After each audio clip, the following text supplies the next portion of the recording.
So, good morning, ma'am. Good morning, classmate. I am Sharon Bergeros, and I will be discussing the Philippine government and constitution. So, let's start. State is a political division of a body, peoples that occupies a territory defined by frontiers. The role of the state is to protect and promote the human rights. Nation, territory where all the people are led by the same government.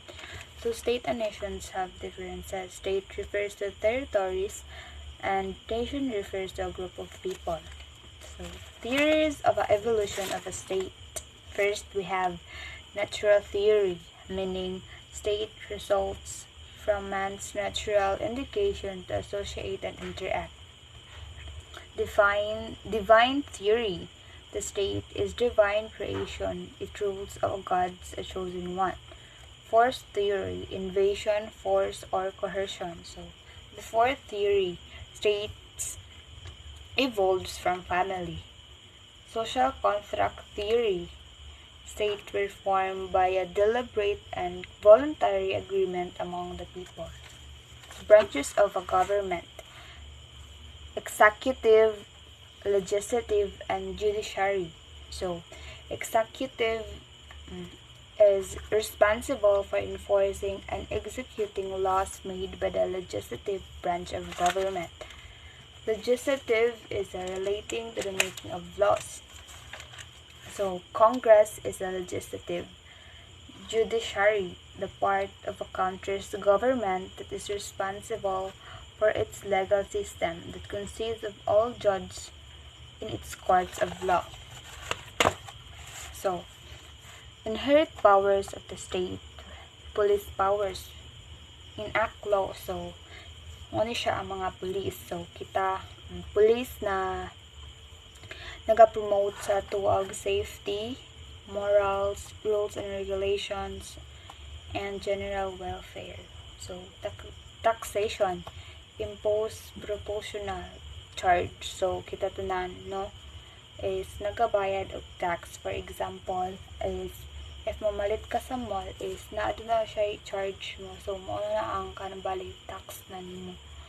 So, eminent domain, meaning is naay right ang government to take away a private property para sa public use.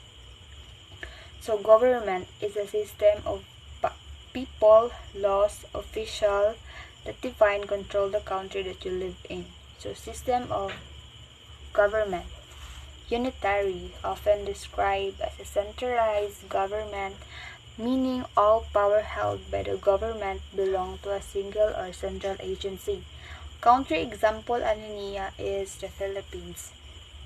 Federalism is a mixed form of government that combines central government with the regional governments.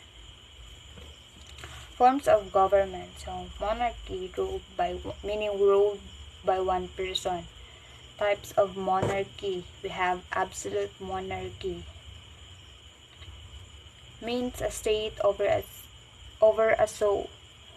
Monarch has absolute unlimited power. So, for example, no, absolute monarchy ay country example ani niya sa absolute monarchy include the Brunei, Oman, and Saudi Arabia.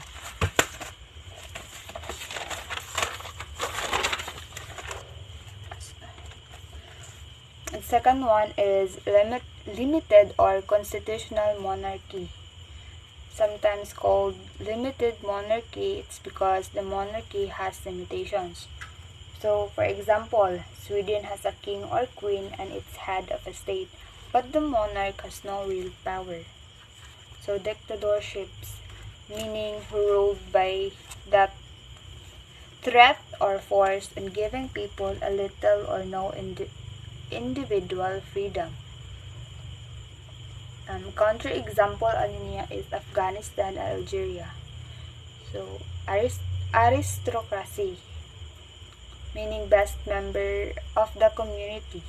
Their wealth, status, and political power are inherited. So, based on my research, social aristocracy still exists in most countries. Today, no, they have little in any political influence. Country example ano niya is United Kingdom and Russia. Oligarchy, according to my research, several oligarchies including Russia, China, even the United States. So, direct democracy means involving the public directly in making decisions. Indirect democracy is when citizens elect representatives to make laws for them. This is what modern countries have today.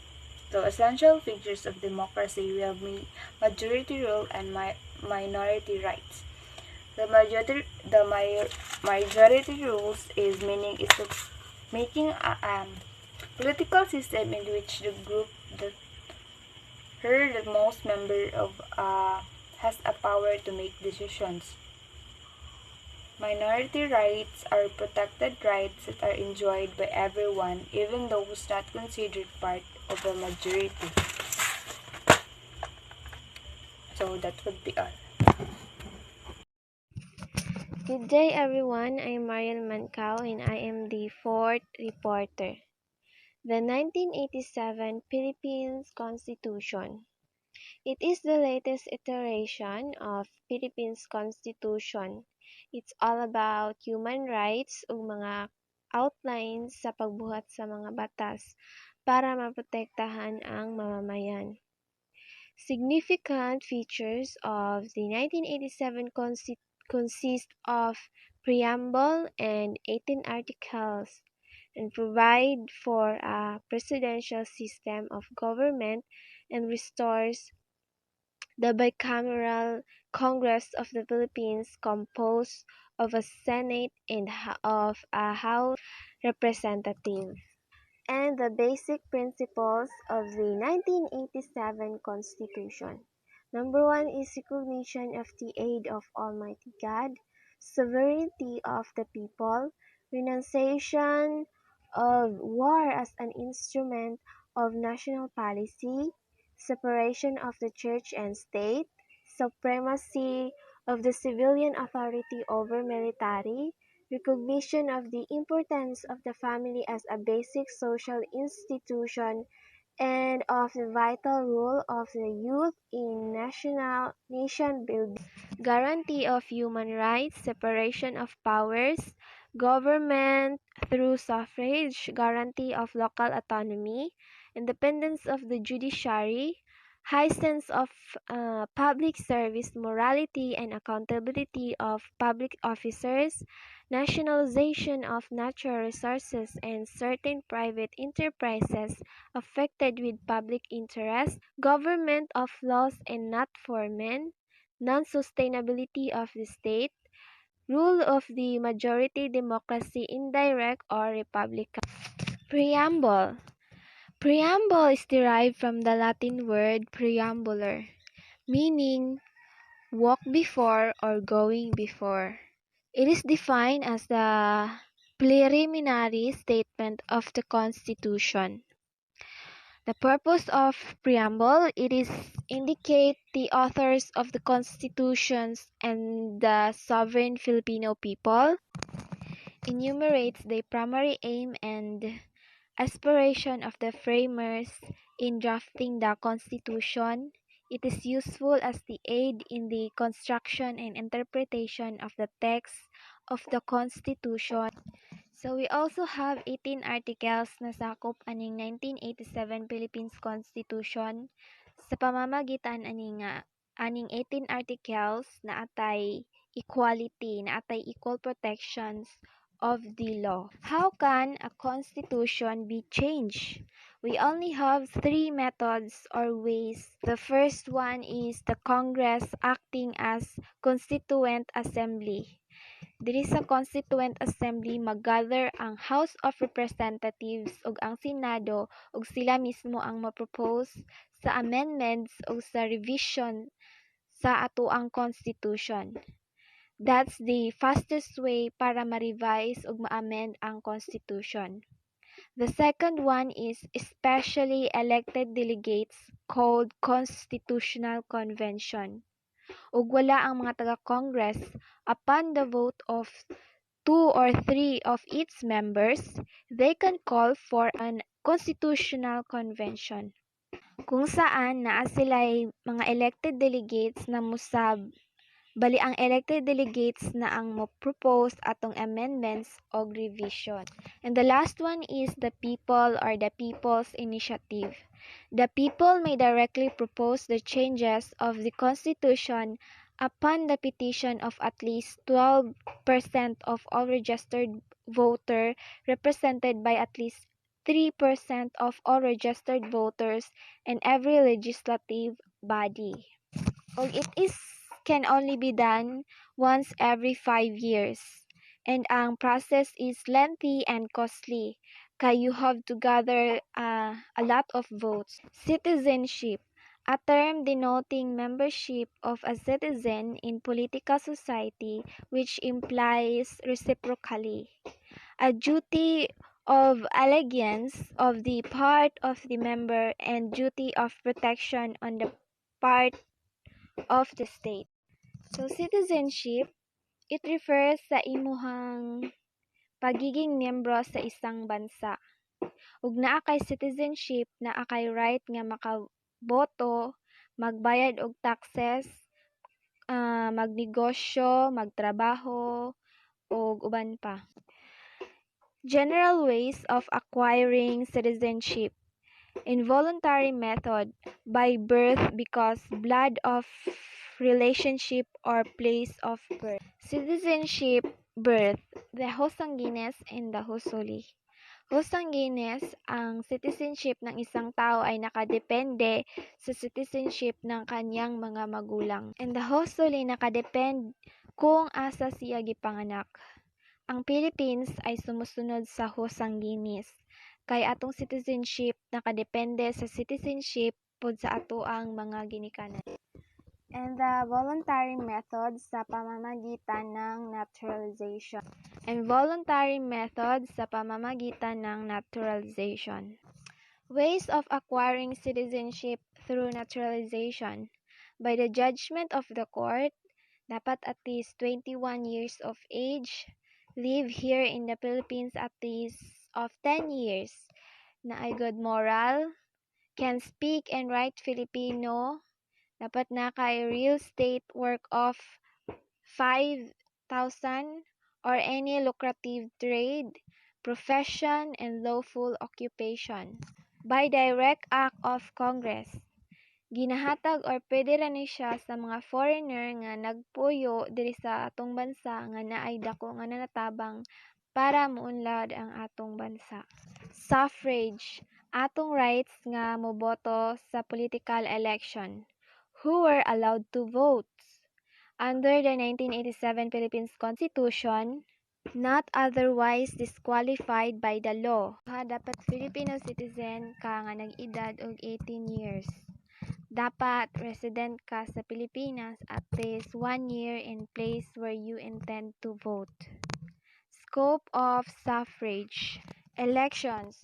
It refers to the selection by which people serves as the electorate of persons as candidate for a fixed period.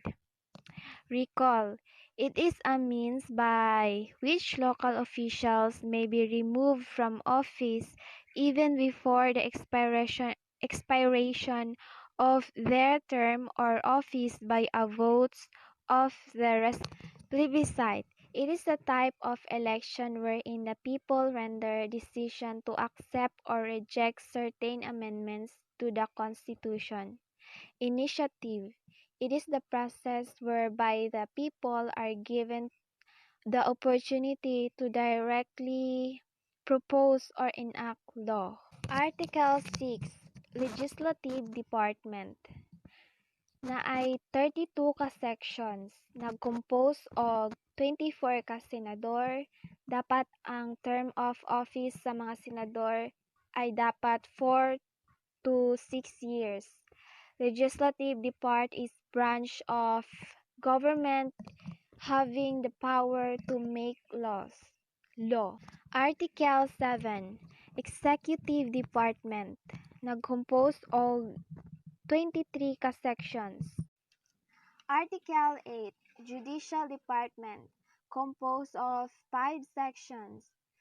Judicial Department is a branch of government that interprets the laws and applying justice.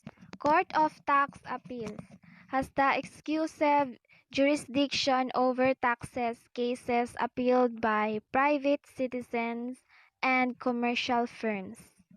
The Sangguniang Bayan, a special anti-graft court, it decide case involving graft and corruption by government. The Ombudsman investigates cases of graft and corruptions in government. It acts as prosecution in bringing graft cases before the Sangguniang Bayan. Section 9, Constitutional Commission. The Constitutional Commission, which shall be independent, are civil service commissions, the commissions of elections, and the commissions on audit. Commission of Civil Service. Goal, i-professionalize ang system ng serbisyo diri sa Pilipinas. Commissions of Audit. Responsibilidad na i-ensure ang transparency at accountability sa serbisyo sa gobyerno bahin ining mga gamit sa pundo. Commission of Election, ensuring the free and honest election. Article 10, the Local Government. Section 1, the territorial and political subdivision of the Republic of the Philippines ay ang mga provinces, cities, municipalities, and barangays. Autonomous Region of Muslim Mindanao or ARMM. Gimugna ni Corazon Aquino by providing 1987 Constitution. Ug ang lugar nga nasakop aning ARMM is ang Maguindanao, Lanao del Sur, Sulu ug Tawi-Tawi. RA 9054 an act para mas palakasin at palawakin ang Organic Act para sa ARMM.